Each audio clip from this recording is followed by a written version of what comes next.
Bueno, muy buenas tardes. Nos vamos a meter ahora en el lodo, pero bueno, felizmente tenemos la 4x4, Sí, con señor. pantaneras, pero vale la pena. Tenemos que sumergirnos en esto, que es algo que atraviesa toda la actividad económica, a la sociedad pleno a nivel global, y que tiene que ver también con el sector agropecuario.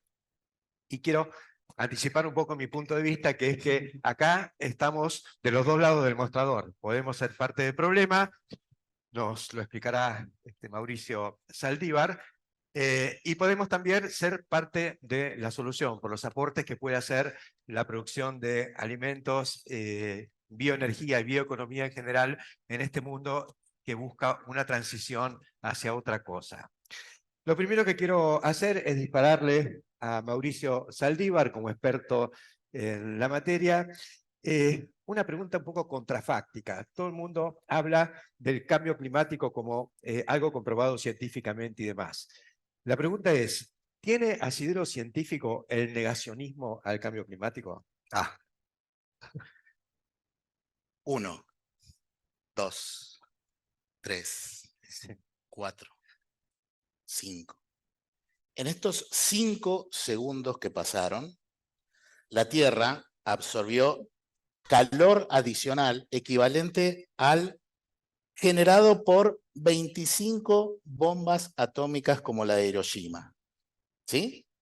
Por cada segundo que está pasando, el sistema planeta Tierra absorbe calor equivalente al liberado por 5 bombas atómicas como la de Hiroshima. La ciencia ha tratado de encontrar el motivo. No es la órbita terrestre, no es la actividad del Sol, no son las emisiones de las erupciones volcánicas, no es la inclinación del eje terrestre. Lo único que explica, y en esto la ciencia no deja lugar a dudas, es el aumento de las emisiones de gases de efecto invernadero, especialmente el dióxido de carbono. Hace más de 200 años, la humanidad decidió basar su economía en la quema de combustibles fósiles y ha hecho que aumente la cantidad de gases de efecto invernadero como el dióxido de carbono, el principal gas de efecto invernadero. Esto ha hecho que desde el principio del siglo XX hasta el momento la temperatura media del planeta haya aumentado 1,24 grados Celsius en 150 años aproximadamente. Todos vieron la era de hielo, me imagino, la película. La era de hielo era un periodo histórico geológico llamado Pleistoceno. Para salir de la era de hielo y llegar al Holoceno, que es esta era actual, donde un clima estable y benigno favoreció la agricultura, que a su vez promovió la generación de civilizaciones. Bueno, salimos de la era de hielo. En ese momento histórico la temperatura era de 8 grados Celsius y pasamos a 14 grados Celsius, que es la temperatura media del siglo XX. ¿Saben cuánto tardamos en subir esos 6 grados de manera natural? Tardamos alrededor de 8.000 a 9.000 años. Y esto es porque fue un proceso natural. Con esto les quiero decir que el problema de este cambio climático antropogénico, para diferenciarlo de cualquier otro cambio climático que hubo en los 4.500 millones de años que tiene la Tierra, porque muchos de los detractores del cambio climático dicen, sí, cambio climático hubo siempre. Sí, pero este cambio climático se caracteriza por 2 causas fundamentales. Es el primer cambio climático generado por una especie que habita el planeta. Y es el cambio climático más veloz ocurrido en los últimos 66 millones de años. Y cuando hablamos cambio climático, estamos refiriéndonos a un cambio no de 100 o 200 años y después se estabiliza el clima. Estamos hablando de miles de años. Este cambio climático, de acuerdo a lo que indica la ciencia, puede durar alrededor de 10.000 años. Casi lo que duró el cambio climático de salir de la era de hielo al periodo actual. Sabemos entonces que somos nosotros los responsables y en nosotros está la solución. Hablaban hace un ratito de la transición energética. El 70% de los gases de efecto invernadero están generados particularmente por la energía. Y tenemos una ventana temporal, un tipping point, un punto de no retorno, donde a partir del cual, por más que hagamos cualquier cosa por esta inercia que tiene la atmósfera y los gases de efecto invernadero, a partir del cual, por más que hagamos lo que hagamos, no vamos a impedir que la temperatura media global del planeta sea de 1,5 grados por encima de los niveles preindustriales. Ese tipping point, es el lugar, ese momento, es 6 años de aquí en adelante. Y eso, si logramos transformar nuestra matriz energética del 14 al 16%, que es actualmente lo que son renovables, incluido lo que es la energía nuclear, si lo logramos cambiar al 100%, vamos a evitar que en el año, a principios del 2030, para no poner una fecha precisa, a principios de la década de 2030, superemos el 1,5 grados de temperatura, algo que nos habíamos propuesto tan solo hace 8 años atrás, en 2015 con el Acuerdo de París, lograr recién a fin de siglo, o sea que nos estamos adelantando 70 años. Y esto va a traer problemas, un mundo, el periodo postindustrial, va a traer cambios en los patrones de precipitación, en los patrones de temperatura globales, y esto va a hacer que a su vez no solo cambien esos patrones, sino que eventos como el Niño y la Niña que fue la causante de esta sequía terrible que tuvimos, que dicho sea de paso, todas las veces que tuvimos 3 eventos La Niña, tuvimos crisis terribles en la Argentina. La Niña del 73 al 75 nos dejó el Rodrigazo. La del 98 al 2001, no hace falta que les aclare. Y esta otra que también está generando cimbronazos. Bueno, esos efectos sobre la niña y el niño se van a amplificar. Y el campo, la agroindustria, es un sector particularmente sensible a eso. Entonces, hay que prepararnos, tenemos que prepararnos para enfrentar esos efectos sobre el clima que indudablemente van a modificar la manera de producir.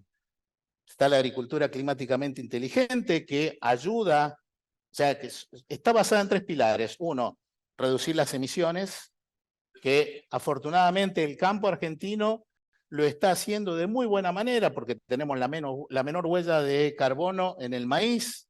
El tema de la siembra directa, como hablaban, al final nos perjudicó ser tan buenos. Pero somos acreedores ambientales de carbono. Y muy probablemente, no estamos absolutamente seguros, pero muy probablemente eso sea debido al tema de la agricultura y las pasturas, la ganadería y las pasturas. Entonces, tenemos por delante una oportunidad de oro que hay que saber aprovecharla. Entonces, podemos reducir las emisiones, podemos mejorar nuestra producción y podemos y tenemos que adaptarnos a los nuevos escenarios climáticos. Y ahí está el desafío. Tenemos las herramientas, contamos con la experiencia de un campo argentino que marca el norte a nivel global, no solo acá en el país. Entonces realmente es un mar de oportunidades el que tenemos por delante. Interesante lo que planteas, porque muchas veces se dice que la agricultura es también parte del problema, porque cualquier actividad económica genera impacto. Y por eso, Emilio, te quería preguntar a vos, si vos pensás que está más del lado bueno que del lado malo la agricultura, ¿y qué se está haciendo y como país, y vos como investigador, estás percibiendo de la tarea desarrollada y lo que falta? Vaso, como se planteó hoy, medio lleno o medio vacío. Muchísimas gracias por la pregunta, Héctor. Gracias a los organizadores por convocarme a este panel. Voy a retomar el tema que nos dejó planteado Mauricio y comentar en un instante, para que se entienda por qué pienso que la agricultura es parte del vaso lleno y que tiene una capacidad de contribuir a paliar algunos, por lo menos, de los problemas que el sector tiene. Si uno se remonta tan solo 40 años atrás en la historia, en la expansión agrícola que ha tenido la Argentina, La Argentina, para que ustedes tomen dimensión, ha sido capaz de colocar en estos últimos 40 años, pasar de apenas 15 millones de, perdón, de 12 millones de hectáreas a casi 36 millones de hectáreas, aumentando casi 700.000 hectáreas cada año. Para ustedes 700.000 hectáreas, tal vez para muchos de ustedes signifique tan solo un número, pero poner en marcha la maquinaria que sea capaz de sembrar 700.000 hectáreas más cada año, de cosechar el producto de esas 700.000 hectáreas agrícolas de tan solo los 4 cultivos principales que contribuyen a la mayor parte de la exportación del país, que sea capaz de almacenar y de generar innovaciones para poder almacenar cuando la estructura granaria del país no lo permitía, de transportar, de mover y de gestionar en su totalidad un crecimiento de esa magnitud, muestra un sector que es capaz de afrontar desafíos de gran magnitud y en tiempos muy breves producir cambios notables, incorporando fundamentalmente conocimiento, mucha ciencia tiene nuestra agronomía, incorporando tecnologías y adaptándolas a las condiciones nuestras de una manera muy, muy rápida. No solo expandió la agricultura, sino que produjo un aumento de producción de 35 millones de toneladas a casi 140 millones de toneladas promedio en los últimos años. Este último año, con nuestra sequía, tenemos una producción bastante menor. Y además produjo aumentos de rendimientos de los cultivos, es decir, la capacidad de producir más por cada unidad de área, sin continuar expandiendo y eventualmente trabajando sobre la deforestación de tierras o el cambio de los patrones o el paisaje natural que muchas regiones tienen para no comprometerlas. Esta característica, Héctor, de nuestro sector y de su capacidad de rápidamente incorporar biotecnología, de generar nueva maquinaria. Piensen ustedes que estos niveles de crecimiento no podrían haber sido almacenados en nuestro país porque no teníamos estructuras suficientes y no se almacenaban en silos. Ni siquiera hubieran podido ser transportados porque no tenemos los camiones ni los caminos adecuados para hacerlos. Por lo tanto, el hecho de poder almacenarlos en el campo y de irlos transportando a medida que era necesario en el campo implicó una solución que permitió y favoreció un proceso de crecimiento notable, pero para poder almacenar en un silo bolsa había que tener una máquina que pudiera incorporar el grano dentro de esa bolsa y además construir una máquina, inventar una máquina que pudiera extraer los granos de esa bolsa cuando eran necesarios. Todas esas cosas desarrollan industria metalmecánica que se exporta desde Argentina al mundo y cuyas ideas, lógicas y demás se exportaron al mundo. Argentina tiene hoy sistemas de producción que como son sumamente eficientes, no cabe la menor duda, que manejan recursos dentro de un contexto general de manera muy buena y que tiene toda la capacidad demostrada, porque lo ha hecho en los últimos 40 años, de continuar haciéndolo y atenuando impactos que uno podría considerar son negativos. Se habló hace un momento de agricultura regenerativa. Tengo que confesar que no soy amigo de colocarle una marca a los sistemas productivos.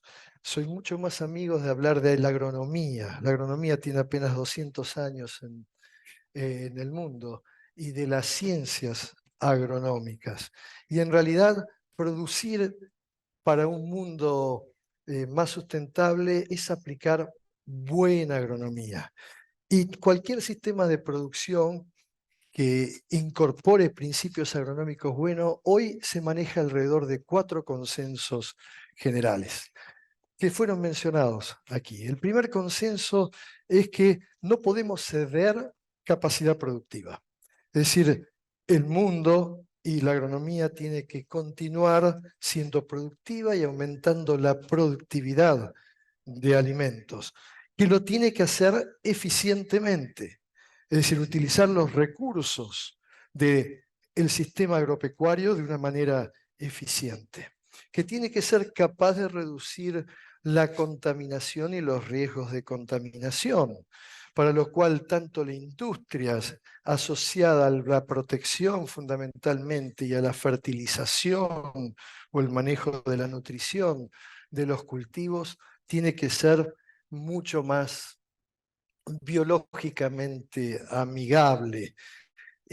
Hoy ya se habla del manejo de agriculturas por ambientes, respetando los patrones naturales de la dinámica y los procesos del agua, de los nutrientes y fundamentalmente de los hábitats naturales de muchas de las especies que con sus servicios contribuyen al sostenimiento de nuestra agricultura en muchas áreas productivas.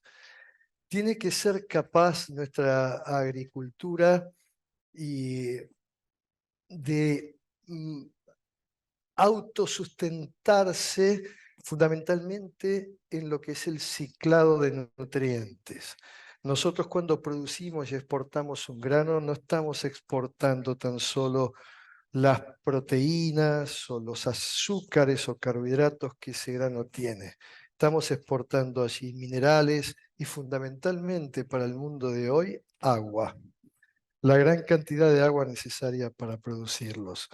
Todo eso tiene un valor y tenemos que ser capaces de hacerlo dentro de un sistema mucho más cerrado, menos dependiente de insumos externos, para que asegure de esa manera la sostenibilidad del sistema.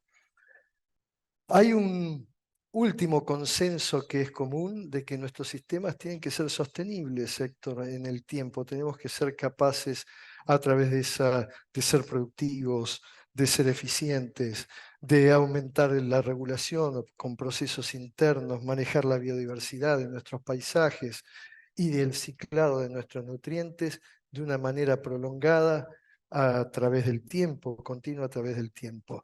Y contribuir al mundo generando un sistema productivo que se desacople del impacto ambiental que eventualmente puede tener y tiene en muchas regiones del planeta.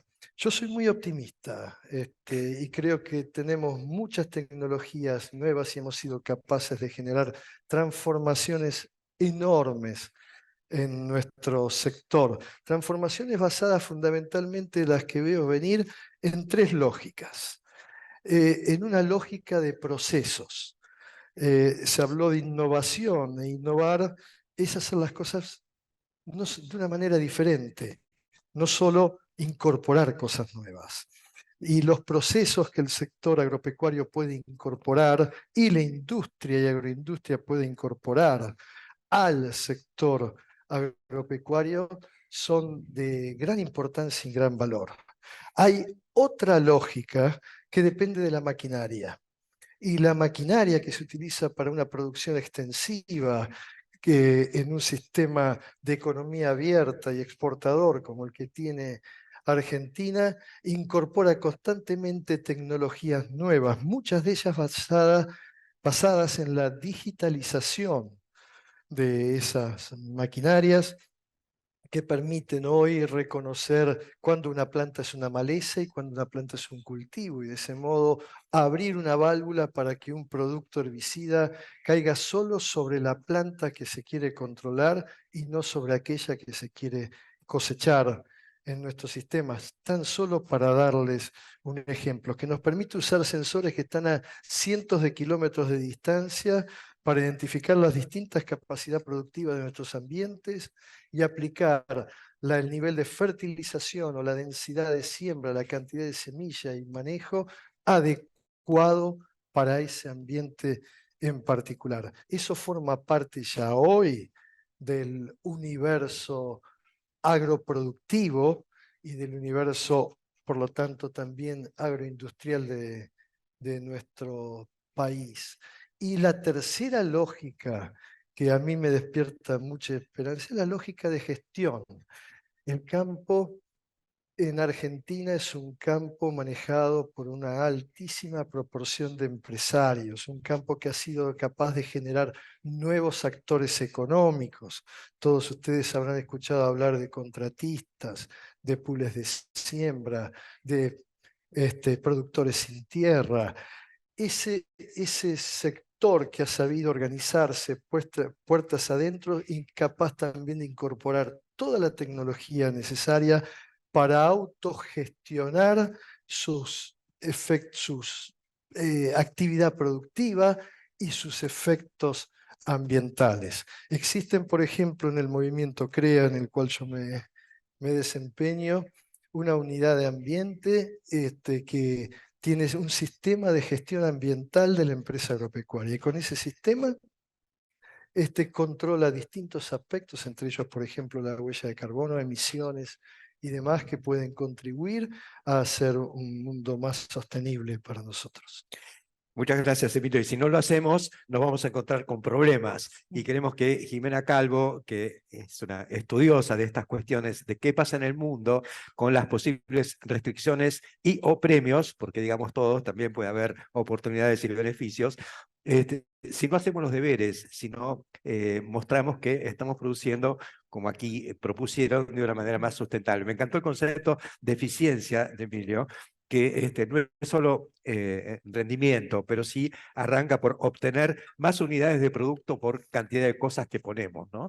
En ese sentido, creo que lo que nos puedas contar vos respecto al mundo que viene es sumamente importante. Sí, bueno, buenas tardes.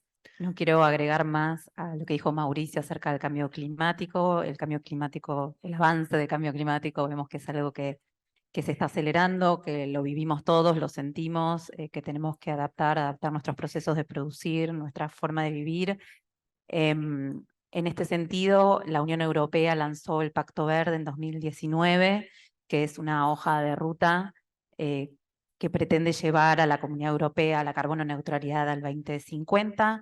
Ahí hay más de 200 iniciativas ordenadas en distintos ejes: economía circular, energía renovable, y uno de los ejes es el que nos estaría afectando en los próximos meses, que tiene que ver con una iniciativa que se llama De la granja a la mesa. En este sentido, hay dos medidas que ya salieron en boletín oficial de la Comunidad Europea. Hay una que nos va a estar afectando un poco menos por la canasta de bienes que exportamos a la Unión Europea, que se llama, bueno, CBAM, Mecanismos de Ajuste de Carbono en Frontera, ya que en principio, y siempre dicen que a priori la canasta, la primera canasta afectada serían bienes intensivos en energía, aluminio, acero, cemento, energía incluso, que son bienes que hoy no exportamos a la Unión Europea y estaría afectados solamente, digamos, un 1% de las exportaciones que enviamos. Pero sí hay otra norma que se llama Productos Libres de Deforestación, DFP, que sí estaría exponiendo al 40% de las exportaciones que enviamos a la Unión Europea.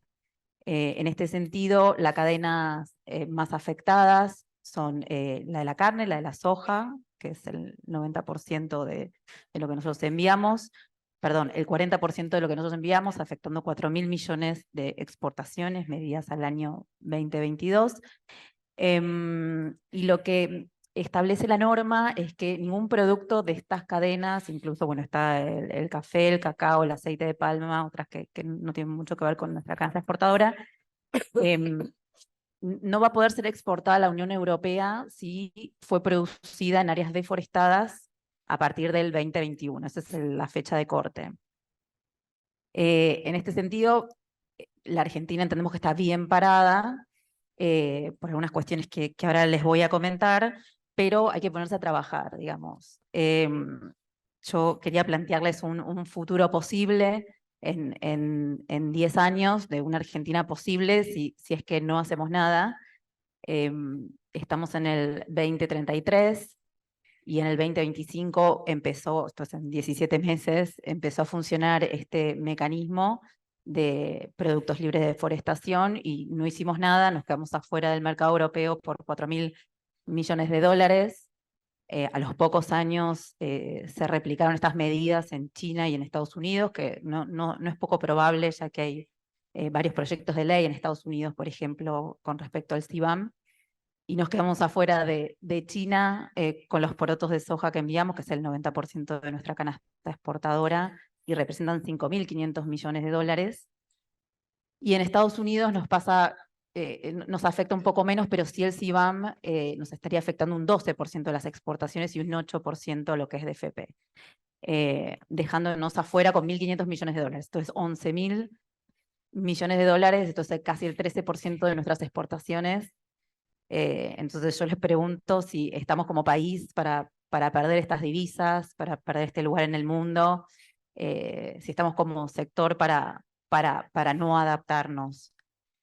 Esto no pasó, podría no pasar, pero bueno, es algo que se anunció, que salió en Boletín Oficial recientemente, y creemos que, digamos, mientras la Cancillería argentina tiene una interacción con la Unión Europea para entender de qué se trata esta medida, porque hay varias cuestiones que no están del todo claras, el sector privado tiene que adelantarse.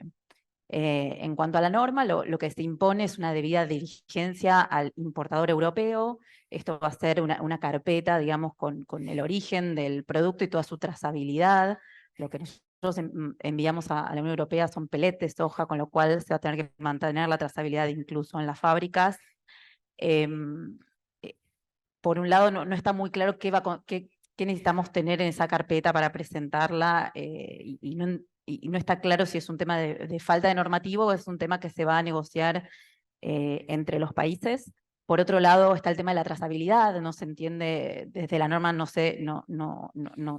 surge si la trazabilidad va a ir no solo al origen del producto, sino también a la alimentación, por ejemplo, en el caso de la carne, si esa soja va a tener que ser de zonas no deforestadas, si van a estar, digamos, midiendo esto. Y por otro lado, un último punto tiene que ver con el nivel de riesgo que le van a asignar a cada país. Los países van a partir de un nivel de riesgo medio estándar y en función a eso van a tener que presentar determinada información y leyes con las que cuenta el país para ir a un riesgo medio, o para quedarse en un riesgo medio, o ir a un riesgo más bajo, o ir a un riesgo alto. Esto no es menor, porque eso va a determinar la forma en que nos controlen los envíos, digamos.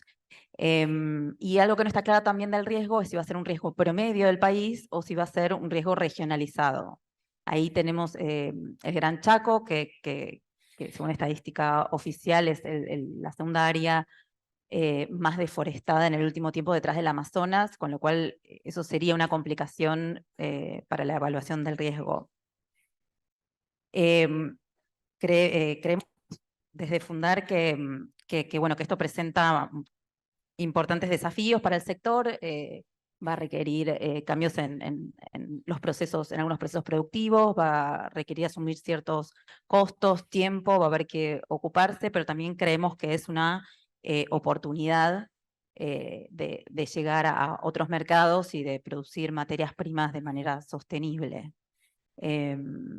Mi nombre es Jimena Calvo, soy economista de Fundar. Fundar es un think tank dedicado al análisis y diseño de políticas públicas. Este trabajo lo estamos haciendo para el Bidintal.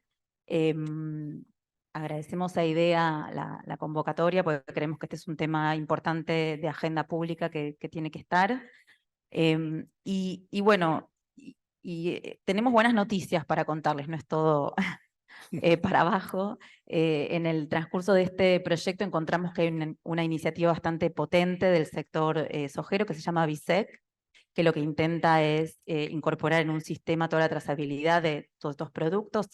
Es una iniciativa impulsada por Ciara SEC, que tiene el aval de las 5 instituciones agrarias más importantes, de algunas empresas, de algunas ONGs, de la Bolsa de Comercio de Rosario, que estaría haciendo esta sistematización, con lo cual, digamos, el sector se está moviendo en este sentido. Tenemos una ley de bosques también muy importante y que tiene muchos años, que establece el ordenamiento territorial de los bosques, que tiene un sistema de alertas tempranas de deforestación, lo cual también nos deja en un nivel mejor quizá que otros países. Y por último, digamos, tenemos la buena noticia de que lo que se produce de estos dos complejos en su mayor parte está localizado en zonas que hace muchos años no han sido fuertemente deforestados. Con lo cual, bueno, nosotros hicimos este trabajo que plantea 5 ejes. Uno es el análisis de la norma, otro es la medición del impacto de la norma, en el sentido de la exposición a la norma, que es lo que les comentaba, que es un 40% de las exportaciones. Una tercera parte, que armamos un modelo de equilibrio general computado, que son modelos que se utilizan comúnmente en comercio, que nos estaría dando una magnitud del impacto de esta medida a nivel PBI y empleo. Una cuarta parte donde analizamos todos estos sistemas de información para entender cómo está la Argentina parada, y una última parte de iniciativas y recomendaciones de política que está en curso, que estaremos presentando en un mes. Es un trabajo novedoso porque no hay trabajos hechos acerca del impacto de esta medida. Y para concluir, creemos que esta va a ser la punta de un ovillo bastante grande que se viene de más medidas de protección ambiental, digamos, y que tenemos que estar preparados y hacer algo, no podemos mirar para otro lado. Muchas gracias, Jimena. Se nos está terminando el tiempo, más bien se nos terminó, pero quería agregar un pequeño comentario a esto último que planteaste y como telón de fondo de todo esto. Hay dos formas, digamos, de enfrentar o de orientar al burro para que camine. Una es ponerle una zanahoria adelante y otra es un garrote atrás. El mundo ofrece las dos cosas. Hay un garrote, todo esto de la agenda europea y demás, es un garrote. Pero acá mismo, y creo que es sponsor de este evento, hay una empresa que tiene management argentino y que opera en la región, muy importante, no la voy a nombrar, pero es Adecoagro, digamos, que yo he visto en su último balance que han monetizado créditos de carbono por lo que están haciendo en la industria sucroalcoholera de Brasil. Entonces, existen zanahorias interesantes, no ha sido poco dinero que pudo anotar en su balance esta empresa, y creo que es una de las pocas de la región que ha llegado a dar un poco la vuelta a esta cuestión, de poder tomar los eventos climáticos, los hechos, las consecuencias de los hechos climáticos y las medidas paliativas de atenuación, secuestro de carbono, ahorro de carbono en su balance, porque son cosas que van a ser cada vez más comercializables. Yo les agradezco muchísimo, Mauricio, Emilio, Jimena, por acompañarnos acá y dejar instalado un tema que es bien calentito en este mundial. Muchas gracias.